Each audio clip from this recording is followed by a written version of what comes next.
Mr. Scott Needham, the man, absolutely officially the smartest Amazon seller in the room. Okay. If you guys don't know that, that's from his tagline from his podcast, extremely huge Amazon podcast. And so we have a massive seller here. Both are private label and wholesale or resale or however you want to call it. Scott, welcome to the show. Hey, thank you. You know what? You may call me that, but when you talk and when you post and you write about what you experience in your selling, Aaron, I pay attention. It's kind of like I got really good at the wholesale business and kind of focused on it for like 5-6 years. And then you get intrigued by what's different, what's next. Yes. And so my private label business is a fledgling. It does a few million a year. So it's not an empire, but so I'm having fun learning that. And then obviously on the side, I just do a lot of software with Smart Scout and all that. Yeah. No, brilliant. Well, thank you. Thank you for the compliment. And I'll tell you, the wholesale business is kind of difficult, honestly. I don't know. I mean, there's pros and cons to both. And we talk about that a lot, but knowing both of them, and a lot of people who do wholesale, they want to do private label, and a lot of them never try and never start. So one thing that sets you apart from these big wholesale Amazon people is you are like, hey, this private label, it's like a shiny object, but it's a shiny object that's worth pursuing. And let's try it out. And so I know, you publicly did that and acquired a brand. And so I think you talking about the differences, experiencing a little bit of both would be quite helpful to a lot of people. And actually, there's a few bridges between the two communities or the types of sellers. And I think one of the best is the largest wholesalers out there and actually what they do. I'm talking about like there's dozens. There's more than like people would think, but I'm talking like Recon Brands, Pattern, Caspian, Spreetail, or is that Caspian as well? I don't know. Spreetail. Yeah. And large wholesale. You don't even have to be that large to start doing this. But they get exclusives and then they start to act like private label. They have to really invest in these brands and, help them succeed on Amazon. So, I mean, Pattern does, that's all they do. They do. Yeah, they're the number one seller. If you go to seller ratings, they are number one. Yeah. Right now. And actually they have multiple seller accounts. Like what you're seeing there is not all of them. They did they did over $1 billion in revenue last year. Wow. And they do these exclusives but they have a really polished team, they're 20 miles away from me right now. And really? Wow. And where is that? Lehi, Utah. Okay. And so like I've got friends that work for them. I've got ex-employees that work for them. You got some spies on the inside. Yeah. And that's pretty good. They pay really well. And so they have these professionals that work with like, really big brands and and they have to help them succeed. So they do a lot of private label tactics. They're investing in their advertising. They're doing, listing optimization. And actually the number one skill that wholesalers bring is actually what they call like, I don't know, channel management, channel governance. That's where they will kick off. Stop other resellers. Yes. That is a big part to, like what percent? How much is it like stopping that? Like what percent? You say like 20%, 50%, 10%? Like how much of the work is that? So what do you mean? Like how much of the, let's say, time or effort goes towards stopping other resellers from coming? It's probably 10, 20%. Okay. But it makes a huge difference. You can't effectively do an advertising strategy if you don't have the buy box. That's correct. So, or if you have people breaking map, it's hard to like truly do that. And that gets in this gray area. There's a lot of service providers that are doing this now that there's probably like 10, Redpoint or something or whatever. Yeah, there's 10 plus out there. There's more than you'd expect. That their entire service offering is just kicking off unauthorized sellers, doing IP complaints, test buys, whatever. I'll tell you one thing about that. I just want to comment about that because people don't understand it. And it's sometimes people will do reports. So like, let's say you're a brand and you're kicking somebody off, right? If you get Amazon to enforce it, it's actually illegal. Like, because if they have illegally acquired goods, right? I don't know if you know that court case with Quality King, right? They got these goods out from Europe. It was like tens of $1 million of goods. And there was like Revlon or some other big brand, I forgot whoever it was, and they sued them. They said, you're selling our goods and we're not allowing you to. And they won that court case because the goods were legally acquired goods. They're real goods. You do not need authorization from a brand to sell their product. And they sold it online on Amazon, everything else. And they won that court case. And so legally, if you got your product, right, through some wholesaler or through some whatever, through a store, you bought it at Walmart, you bought it wherever, you're legally allowed to sell it. But what happens is these vultures of companies like Voorhees or whoever that company is, they'll say it doesn't matter where you got it, you're not allowed to do it, and they'll threaten you and legal you, and they'll take you to court. And so they're actually just bending the rules in their favor, because if you got the product legally, Amazon should not be able to shut you down or do anything if it's legal. But it gets into this gray area where you have money and you pull Amazon on your side, and even if it's legal, you still get shut down, right? Am I on the right page? No, you're right. You're right. Like you said, there's some bending. They'll be like, hey, you guys don't honor it, you're a reseller, you're not honoring the warranty. And so this is, there are actually other court cases that show that like the warranty makes a substantively different product offering. Oh. And so like do you know the court case? I would love to look at that. No. If you actually get a Voorhees letter, it'll reference, like it'll document. They hit really hard that like your product is materially different because of the warranties and whatever. Oh, because if you get the product from reseller and they send that order ID or whatever to the brand, then they're not going to honor it, and so it's a different product. Interesting. Okay. So Voorhees is not just breaking the law. They're actually they're clinging to a court case. Yeah. And the thing is like I said, there's like this legal way to go through it. There's sometimes they just ask them to like, hey, can you just like stop selling? And like, some sellers will comply with that. So then the war comes in on Amazon's turf, where like you have brands issuing, firing off like IP complaints, and then, sellers like showing invoices. It's a back and forth. And sometimes it's like, who just like wants it more? Like who just like, keeps, if you keep issuing takedowns, but Amazon will fight back. If a brand is like, you say they're claiming it's inauthentic. While they know it actually is authentic. Yes. Or they know that they're not actually saying it's counterfeit. They just want to, like, you can't use the counterfeit claim to actually govern your channel.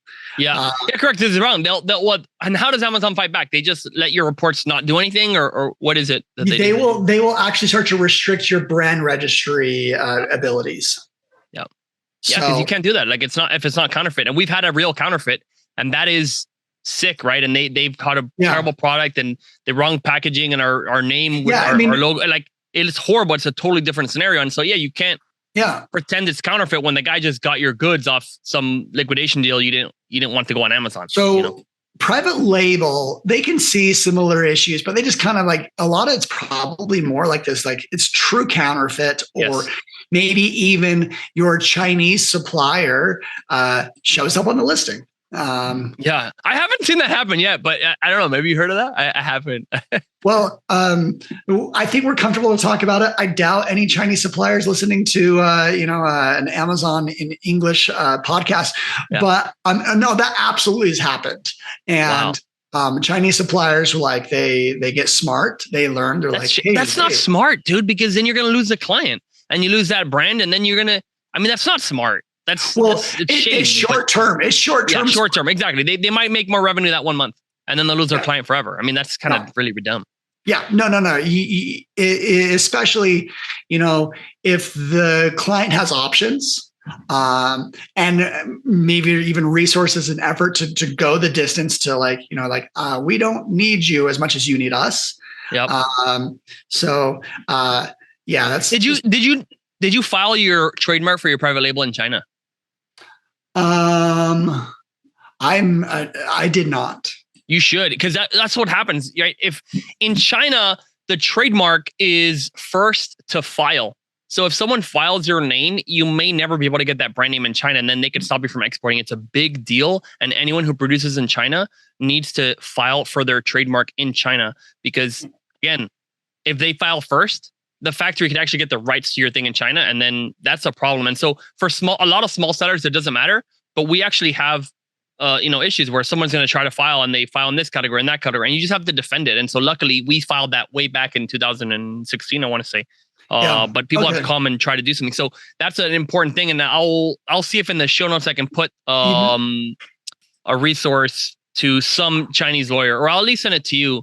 But that's cool. It's important. Actually, if share it to me, like I want to get that out there. That's an interesting conversation point. I like I don't know. I like a little bit of order. I like the idea that, you can trademark something in China and it gets respected, even just a little bit. Yes. And even if maybe you can't take them to court or something like that, if someone else does that to you, that is a much, much bigger issue, right? It's more preventing that, because that definitely can happen. And there was just a case, a bunch of Chinese people filed for trademarks of different classes in the US trademarks. This just came, someone showed me the Department of Justice. They shut down all the trademarks. There was like 300 trademarks. Ours was one of them, and they filed under random categories. And so there's really shady legal stuff that they're trying to use a rule. Anyway, whatever. We're not going to get so deep into that. But the point is, the Chinese will definitely try to do a lot of different things, and I'm sure it's not only Chinese. But okay, good. So what do you like about the private label now that you have that, and like, are you growing? Is the brand up this year versus last year? Well, what I really like, it's really hard. It's a unique set of challenges when you have to look at an Amazon page or a market in a different way. You have to find a way to like win. Because you have constraints on price, you have constraints on like your marketing budget. You have inventory, where it takes longer to acquire things. Like it's definitely, it's harder. Is your stuff China made? Is it made in China? Yeah, it is. We have about 100 SKUs, and that's hard. Like 100 SKUs in China versus 100 SKUs in wholesale, wholly different. I'm not joking. We had 100,000 active FBA products at a time. In wholesale, and if buy Boxer, no? Yeah, buy Boxer.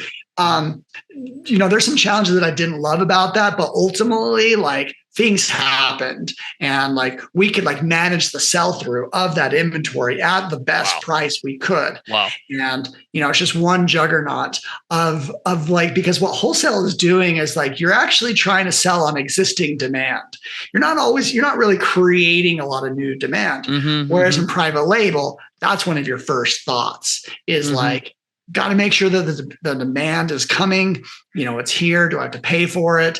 Do I start to get our organic demand? And so that's fun. And like, I continually get surprised by like little improvements here or there. But lately we have 100 SKUs. I'm like, I just want to focus on the 15 profitable ones. Yes, correct. You know what I mean? Like why are we stocking out on these guys ever? That's right. And are you guys growing? Like this year, are you doing better than last year? No, we're pretty flat. Okay. It's some products, start to do a little bit better. Some do a little bit worse. It's not my primary focus. Of course. I mean, you got software. You got a massive multi-tens of $1 million business and resale. So right. I spend 2 to 3 hours a week on it, but then I probably spend 2 or 3 hours just thinking about it. Geez. I do spend about 80% of my time, Smart Scout. We have 2,600 users now. Amazing. And that's paid users, or is that just total? Yeah, that's paid. That's paid. Okay. We get 60 trials a day. And I know, which is like through the grapevine, that the big players out there, they get 500, they get 1,000 trials a day. Wow. they churn like crazy. That's not like those trials or those new users. They're new businesses, and yeah, of course. Like Jungle Scout, it's product research for someone who doesn't even have a business, right? Or it's a sole proprietor, right? So on yours, you're dealing with the big boys. Think mostly. About there's there's two coins to this part, and actually I wanted to hit the new sellers, and then actually I have a question for you more on like the big sellers and like the enterprise type of things. So if you just think about in America, how many people start a side business every year? Mm-hmm. It's not hard knowing that there's like 100, there's more than 100 million working Americans, that about 1 million people every year like are starting something. Mm-hmm, mm-hmm. And then what percentage of those turn into some sort of e-commerce style business? I hope it's a lot. I think it's a high percentage. I would love to know that. I would love to see, of all the side businesses started every year, how many of them are e-commerce / I'm going to like put Amazon with e-commerce. Like they can be it's so nice because it's scalable, right? Because you could reach millions of people. You open a restaurant down the street. Unless you're like the top 1% of 1% of 1% of 1%. A restaurant down the street is not a side business. That's a good point. That's a bet your life. That's a bet your life on a small win. Isn't that ridiculous? I find it just ridiculous that people. Again, look, you love restaurants. I know someone who started a restaurant here in Tampa and they just got a Michelin star, right?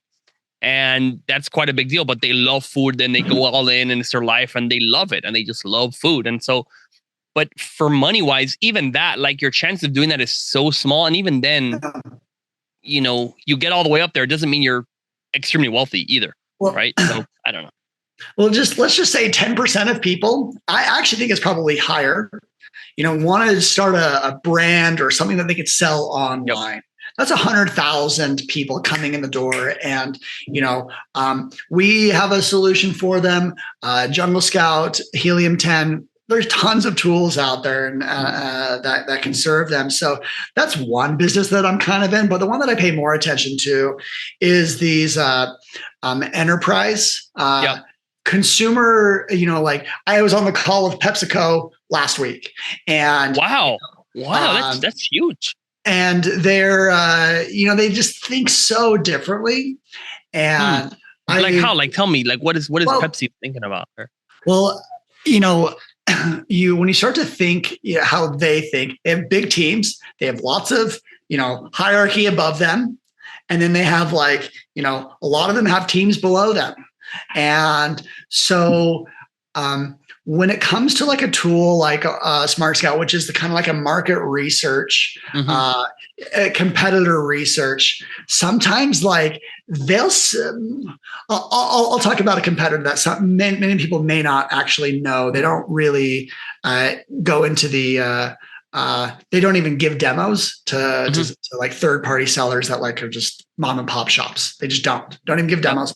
Stackline. Have you ever heard of them? Okay. I have because I worked with a humongous brand, like $1 billion brand, and I believe they used them. This is 5 years ago. Stackline only talks to those types of people, and they charge like $75,000 to $100,000 a year just for access to their the same data that Helium 10 has, or Smart Scout has, or Jungle Scout has, right? From what I've seen, it's like I haven't seen much about it, but you can tell me like, is it much different or what? No, it's not that much different. I like their solution more than so Helium 10 and Jungle Scout actually built enterprise solutions. They got Cobalt and then Market Tracker 360. Those are enterprise, they charge 30, 40K for those tools. Interesting. I didn't know this. And that is actually like the Smart Scout approach. Ours has always kind of been like this, like, well, don't show me what a product is doing on Amazon. Show me what a brand is doing and like how it's trending over time. Huh. And so, say we're talking to PepsiCo. Yep. I always say Pepsi, and then like they'll always say PepsiCo. So like I'm trying to train myself to like talk the way that they do. They've got a lot of bosses, and they really just need to justify decisions when they have millions of dollars on the line in like new businesses that they want to go into or businesses that they want to protect, they will spend, $100,000 with stack line just to like cover their butts. Like that, like, hey, we made this move. We invested in this product because X, because we have these two competitors that we think this market was taking market share, or we wanted to take this market that's growing and we're not in it. So just to put it in some presentation to their boss or somebody to say, hey, this was a good move that we launched this campaign or whatever. Yep. Their motivations have nothing to do about like ROI on like a software tool. And it's more about like covering their butts, making them look good in front of their bosses. Can I tell you, I that is so real to me, because back in 2017, 2018, I was going to go into this agency model. And I said, we need more cash flow. Our private label needs cash. I am going to go and become an agency. And I pitched to this huge agency, doing probably $200-300 million. Sorry, not agency, brand, doing about $200-300 million a year. And I said, listen, I'm crushing you in this category, this category, this category. I'll work only on the sales that I increase you, and I'll only work on a percentage. That was my pitch. I'm like, it's the best pitch in the world. I only pay you if I freaking do amazing, right? And they came back and said, like, what reporting do you have? And I'm like, look, I don't have a lot of reporting. I'll show you. Like, you have Seller Central. You have, like, I don't know, I was using whatever at the time, Managed by Stats, Samurai Seller, or whatever stuff.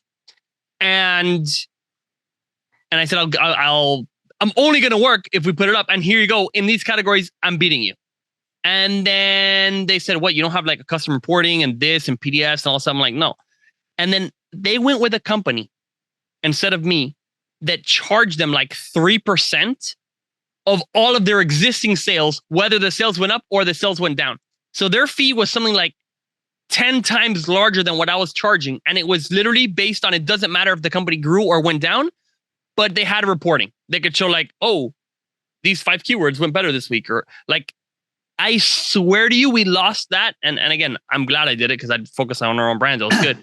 But we lost the account purely based on reporting. And the person they went with was a huge company, like no results based. Said, look, your company could go down. You're still going to pay me on all your sales, regardless of whether we go down. And I said, like, this is ridiculous. Yeah. So, when you're not talking to like a founder that like, really feels when money leaves the business, just cares. You start to like leave and enter these like different motivations. People just like want good reporting. They want their job to be easier. They want to push accountability to others. So that's why they made that 3% decision, is they get to push accountability. If Amazon doesn't succeed, it's the agency's fault. And whereas like any sort of founder that like, wants to pay for growth or like wants to seize an opportunity, they'll hear your pitch and they'll get really excited. I don't know. That's my opinion, as I've, worked with managers. It wasn't a founder. It was some person that they had assigned to talk with me. Yeah, exactly. I don't know. It's so there's this enterprise, market intelligence world, and but then you your enterprise one is just Smart Scout, right? You don't have like a different branding. It's just the Smart Scout. It's all Smart Scout. If you, we kind of connect everything together. We do charge a little bit more for some specific features, like the historic revenues. But whereas Jungle Scout, they have a totally different product. They have Jungle Scout, as people know it, and then they have Cobalt, which is a separate tool. And, entry point, you have to go through the sales process, and then they're going to quote you. And your quote may depend on how big you are. It's not weird. I find that. And actually, they may quote you based on how many categories you are in. And so we've always, I'm obviously, we started in a different way, and we're we're bootstrapped, and like, so there's all these different reasons that brought us to where we are, but like we just give everyone the tool for like one price. Like, here you go. You like, Yep. you can go in any category you want. You want to check out electronics? Okay, go for it. Even if you don't sell in that, and so that's the world I'm in. So you do, as being in the kitchen category, Aaron, you, there's a lot of name brands inside the kitchen, category. And sometimes you've gone against them and beat them. Yep, absolutely. That's the game. That's the game, baby. How do you think about, if you're going against another private label seller, you're like, okay, I know, like, what you guys are building here, versus like, I don't know, a KitchenAid or, some of these, more established brands that actually may be doing $1 billion off of Amazon. Yep. Yeah. Or in KitchenAid is owned by Whirlpool. Whirlpool does about 13 billion in sales. Okay. Yeah. So last time I checked. Yeah. So you get to think about these like monsters off of Amazon, and like, what do you think about when you go up against them? So for me, I have the general strategy is covered in the 3 Ps, right? And I like to talk about that, right? It's the product, it's the page, and then your promotion, right? And everything for you to win goes down to these 3. What happens on the big brands, right? They typically have a huge focus on the product. A lot of times this product is going to be more advanced than maybe I could do the first year, right? But in other cases, they're not. So like, let's say a pair of kitchen shears. They all kind of do similar stuff, right? They might look better, but you could go after a kitchen shears person no matter what big brand the name has, because the product is not that advanced and you could probably match it. Now, if you're talking about like a refrigerator, right? Talking about like a Samsung refrigerator, my product, I'm going to probably have to invest $1 million or $2 million to get close. It's so advanced. And so when that gap is so big, I know that if I enter that market, my page and my promotion has to be so much better than them, because I have a loss. I have a handicap on that product. So whatever market it is, you have to see, can I make a product that's as good or better? So like, we released this coffee machine called the Mahia, right? The Zula Kitchen Mahia.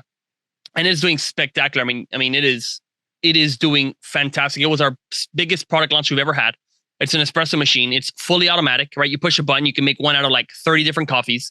It frosts, it does everything. It is a spectacular machine. Now, when I look dollar for dollar value, when you look at like some of these Breville machines that will come out at like $3,500, and you put mine next to it, and we'll go head to head. Like, I can take my machine that's $1,000 and I'll go against a $3,000 machine, and there will be people who prefer my machine, right? That is like, okay, I could get there, but it took us, a 1.5 years of product development and getting our product to be good enough to compete against a huge monster, right? Like a Breville, like an espresso, like anything like that.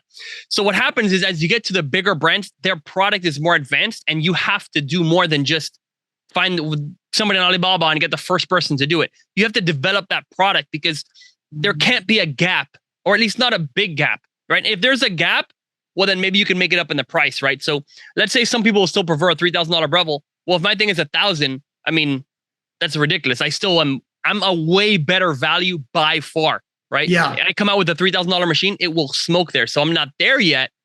But in beating the big brands, you can't just have a poor product, because most of these bigger ones, they're in categories where it matters. The product matters. Like, you can't go after Sony's camera if you don't have an extremely crazy advanced camera. You can't just be better at Amazon and compete against somebody with a camera, because they're specialists and they need a fantastic product. So in order to compete against big guys, you make your product fantastic, and then you can go after it. Or you go into a category where it's not so much needed, right? Like, I don't know, like this thing right here, right? Whatever you call this thing, a boom, or like a little thing. It doesn't matter too much, right? Like, it moves like this. Look, it just fell off. See, like, this is maybe not a name brand. Okay. So the idea is, this one, it's not for a movie set. It's for this studio. I don't need to have some crazy thing that like I can wave at it and it comes and does crazy stuff for me, right? But if I'm in a movie set, I do. And the big brands will have all the movie set stuff. But a home piece of equipment, it's okay. Anyway, so to answer the question, back to the 3 Ps, my product, I get it as close as possible, or I beat them, particularly in the value. And then I know I will focus on that page, and my page will be sexier and better. and my ads will be better because we create, Samurai Seller, we have the automation, we have a lot of techniques. We go in very, very deep on the ads and we do extremely well.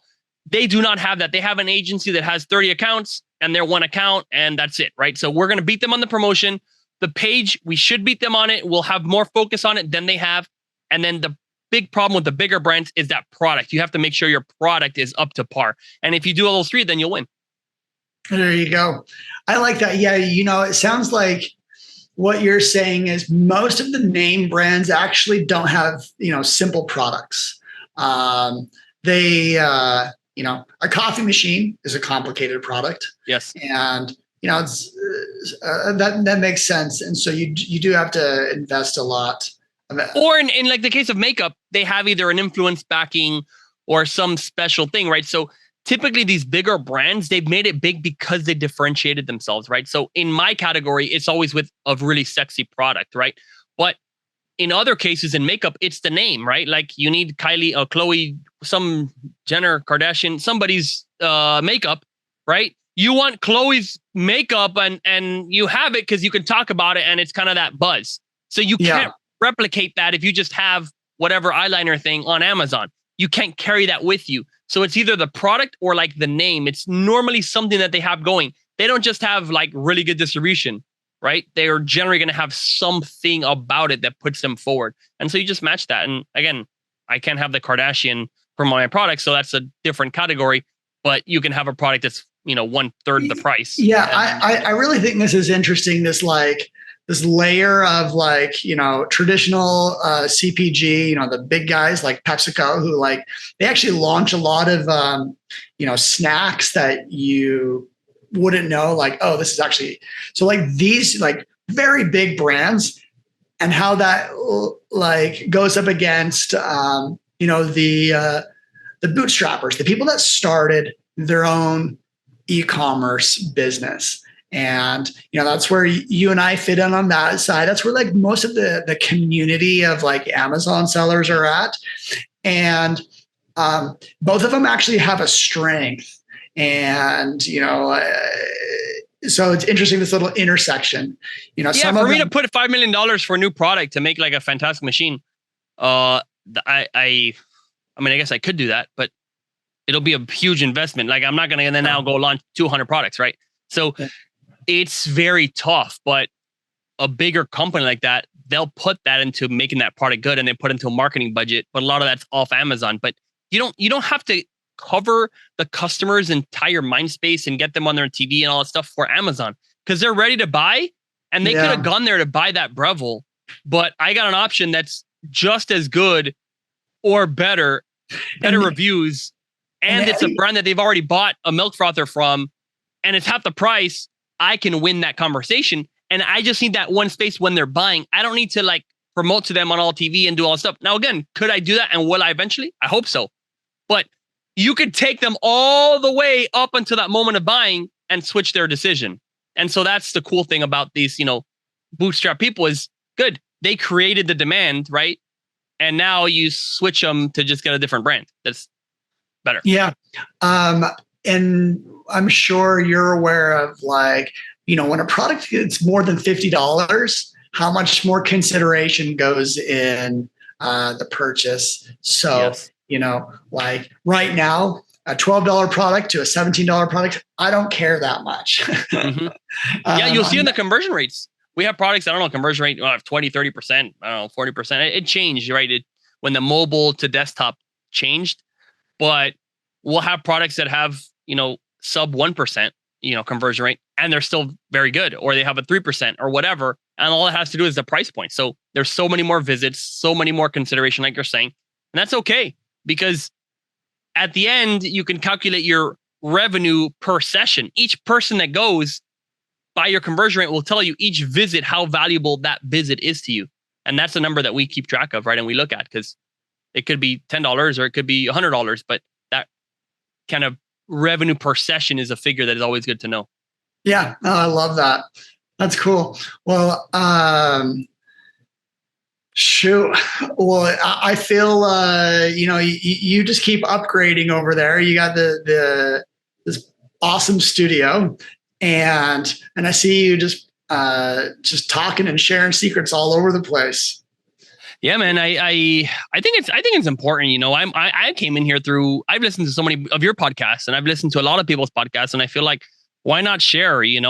Some of us that start today will be the next big brands. I certainly hope that we'll be one of those huge ones that do hundreds and hundreds of millions of dollars in revenues. You look at some of our competitors, right? Hamilton Beach used to do $1 billion. Now they're down to, I think, like 650 million. Really? Where's that market share going? It's going to sellers. And so there's going to be some that'll rise to the top. And I just know, like, if I'm helping those guys, well, we could be friends someday, hopefully, right? I don't know. Like you only gain by being a part of the conversation. I can attribute so many connections that I've made with people that, like, has only been from, like, in the podcast or the many ways that we've tried to reach people, but it's been fun. So I look forward to seeing. I look forward to seeing. I have a feeling that I talked to you in a year that you'll have a lot of stuff out there. Absolutely, absolutely. We're definitely going to keep going. And just tell me if you want to just talk about briefly, like, in Smart Scout, what is, like, one of the biggest hacks or one of the biggest things? Like, let's say someone's starting or they're more experienced. What are the things that you can gain out of that tool that you're just like, dude, anybody who does this, they're going to get their money's worth immediately? My biased approach is that, like, anyone that touches Amazon in any capacity, if you're a service provider, if you're this, like Smart Scout, like, we've got something there for you that, like, helps you. But I'll answer it this way. If you've ever used one of those Chrome extensions to look at a product page, and then, like, you see, like, okay, here's like 10 products. This one does $10,000. This one does $50,000. This one does $80,000. If you have ever wanted to, like, add those together, be like, oh, like, this adds together like 300,000. Like, that's what Smart Scout solves for.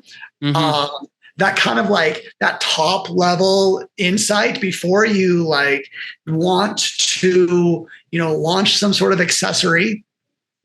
You actually have a top-down approach as opposed to, like, looking at a product.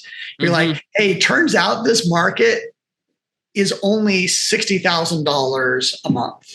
And then, like, but, like, if you look at this market over here, it's $600,000 a month. So it's a very quick way to, like, judge markets against each other, because Amazon is at it's not just like one marketplace. It's really 40,000 subcategory markets. Right. And when people are trying to, like, choose one product or another, like, well, why not just, like, compare the markets against each other, and so that you can make a decision that you don't regret in 2 years, as, like, this was just not big enough, because you're not going to create demand out of nothing. People either need this in their kitchen or they don't. This is a small market, medium market, or a large market, and so that's generally how we think, and we layer in all sorts of insights on top of that. So, what I work on is, is more of that competitor intelligence. Where is your competitor advertising? How well are they positioned? And so if you wanted to report market share, we actually probably have the fastest way just to be like, okay, we just added it a month ago, where, like, you take a subcategory like pickleball paddles. Okay, here's the market share, and here's how it's changed over the last month, just as a number, like a small little percentage point. And year over year, I'm assuming you can check how it did last year versus now. So that's probably where we get to more of our enterprise tools. Is like that those bigger trends, but our entry level solutions, our business tier, that you can actually just get that really quick month over month insight. Nice. And one thing I like about it, by the way, one way we use it is by addresses, right? If you want to find out, you could look up somebody's address or look at, there's a lot of, like, Amazon aggregator people, and you can actually find out all their brands. I mean, that's Like I go and like, oh, this person bought X brand, right? You know, and we're like, okay, let's see all their brands. And you go, wow, they're really crashing. You're like, oh my gosh, that's amazing. Hopefully I can buy one of these companies soon, right? So I look at that. I use that address data. Is really, really cool. There's got to be so there was this huge market for like brands. Now, when is the market going to happen for like, or for declining brands? You know? Yes. Like there's an arbitrage there. You're like, okay, you did 10 million in 2021. You only did 2 million this year. Well, I'm going to buy you at the 2 million, but like there's some residual value knowing what you were. So yeah, in theory, I mean, I hope some of these guys, I don't know if you've seen, but you could look at like public stock market. You could search like a Tyrion. Tyrion is a public company, publicly traded. They report their earnings. They bought several big Amazon companies and their earnings are negative. Like they're losing money every quarter. And you go like, when is it? That's just crazy. How could you just lose money all the time? When you buy a company, they had a certain amount of profit margin. You buy it and now it's negative. And that's because they're publicly available. But I'm sure there are other companies that are hidden that they're declining. And now with these interest rates, they're definitely losing money. I wonder if those are ever going to go out back to the lenders to then sell off those assets. And when that'll happen. Again, I don't know if you know it more than I know, but I'm waiting. We have cash ready to buy. I hear like little whispers and stories, but nothing real. And I heard about this, like a bunch of aggregators got together and had like we're talking like 10 to 20. I think there was a lot of aggregators, and like they were just all talking about their big solutions. And someone throws out like, we're not leaving this room until we all decide to join as one big company. Like I think that was kind of a joke, but like there's a sentiment like some of them are just like struggling, and I'm sure they'll have some sort of life where some work out, like the brands actually had some intrinsic value and some just bought a bunch of crap. Yeah, I think so. And again, I mean, I guess by definition, we can be called an Amazon aggregator. That's one of the things that we've been up to. And so we're actually buying and we pay really good. So we'll do like a big upfront and then plus a back end, and we'll go, I mean, if the brand is good, we'll go up to like 5-6x plus, right? If the company is a spectacular company. And by the way, if anybody's listening that wants to go, aaroncordovas.com/exit. Okay. Because we are buying and we know how to grow the companies. When you look at let's say SmartScout and you see these guys declining, you're like, what? Why did you do that? It was already going. How did you mess it up? And so we're growing them anyway. I'm just putting a pitch out there since, hey, it's my podcast. I can do what I want. No. But just saying that. And realistically, if you do come across brands that are, looking for a way out, definitely send them my way, because we're very, very interested. Aaron, you got a really good track record. And so, jumping into this little aggregator, like, I love it. I think it's really smart. And, you want to work with someone, if you're selling your business, you want to work with someone that like has been buying businesses for a period of time and knows what to look for, because it's also going to like shorten, the due diligence time. Like, I think you can get a really good idea really quickly. I'll tell you, we had a company. Hold on, let me just give this story. We had a company we closed on, I don't know, 3 weeks ago, 4 weeks ago, 5 weeks ago, whatever it was, recently. And they had been under contract like a year ago, and their due diligence with that previous buyer was 5 months. They said it was going to be like a month and a half, and then it was extended and extended and extended and extended. And then they said, oh, our funding was pulled or whatever, and it was done. They didn't close. Then went back on the market, and we said, hey, we'll get it. Here's the offer. It's a spectacular offer. We will be done and closed within a month. So we did the LOI, sent the whole thing. From the time that we started the due diligence to the money being sent from escrow was something like 3.5 weeks. Okay. The entire process, including the migration. Because at one point you go like, good, we're good for migration. Then there's a migration. There's like a lot of pieces that happen, but we are fast. There are people, again, we put offers in, let's say in January. They're still not closed now. And we think those will go back to market and we'll have another chance. So a lot of times these people are going and taking these like offers that are just based on ghost and smoke. And so anyway, we close fast. Dude, that's a good point. Well, Aaron, have you ever done a podcast or a show where you talk about your organization structure? No, I have an organization structure on. I want to know the different roles that you have in your business. Not because I'm going to replicate that, but I just like to see how like an operation that you've got like that, like what are the different pieces and how does that actually work? Because I think it's interesting. Yeah, sure. Yeah, that's not a bad idea. We got several organizations and they're set up in various ways, but yeah, go. I mean, hey, sure. Love to talk about stuff and we'll do more stuff if you need me back on your show whenever. I mean, we'll talk about I don't know what you were talking about with these days, but man, one thing, and again, not just to top, since you're here, I want to just briefly talk about like, what do you recommend if someone is starting reselling, right? They want to represent brands. How do you do it? I get crazy. Like if you go to Pattern or somebody, I don't know that they do these big contracts or I don't know how they don't get screwed over, but like they build out the listings and then they keep it. They're a wholesaler with lipstick. I mean, and that lipstick is expensive. They have a sales and marketing team working with brands, and like it's probably 50 to 100 people that are like building these relationships and getting these contracts so that like.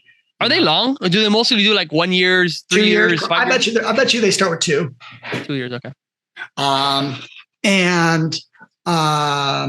But your question about starting out wholesale, it's kind of hard because I started a wholesale business like 10 years ago.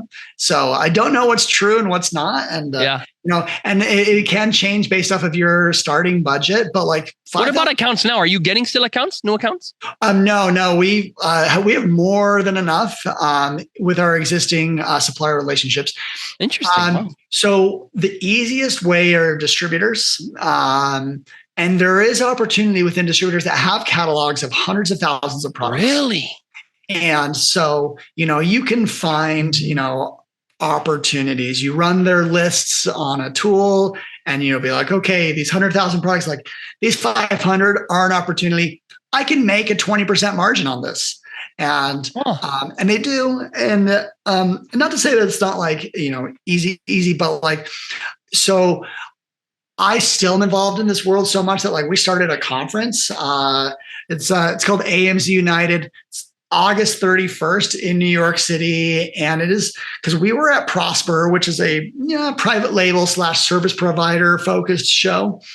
And I'm there with like 6, I think I was walking around and there was like 6 or 7 like wholesalers that are like doing 7, 8 figures, like big sellers. And they're like, this is not their show. Yeah. They're not talking about absolutely. AMZ United. August 31st, I saw you were selling tickets like crazy. I know you didn't expect to have so many people. No, we've doubled our expected tickets. We have 250. That's after like in the first 2 weeks. Wow. So, and do you think someone who was going to get started would go there and meet some people, or you think? 100%. Like if I know we will have new sellers, and I couldn't recommend more. Like, you can buy a course or whatever. There's like 30 courses out there. You can learn this stuff just on YouTube. But you always want to like just know a few people you can ask questions to. I think that is like incredibly valuable. Find someone that started their business within the last year. And that's So it's massive. I agree. I mean, hey, I always recommend going and meeting people face to face and talking to guys, and you might really see somebody that'll help you out big time, So appreciate that. Awesome, Scott. Where do people find you, and what, just like any closing words, and where do people find you? Yeah, I don't know where I'm most active. Podcast, the smartest Amazon seller. I get, LinkedIn, Instagram, I'm everywhere. I've got a team that helps do polished content, but, happy to answer any sorts of questions. It certainly is, fun to learn from people who are, whether you're starting out or, more experienced. Yeah, that's my world. Awesome, brother. Well, great having you. And dude, if you let me know, you got my number. So Okay. we'll Well, be in Aaron, touch. I've had you on the pod twice, both really good. I know we're going to get you back again. So, some of the things that we talked about here would be so great. So thank you for having me, and look forward to talking it again.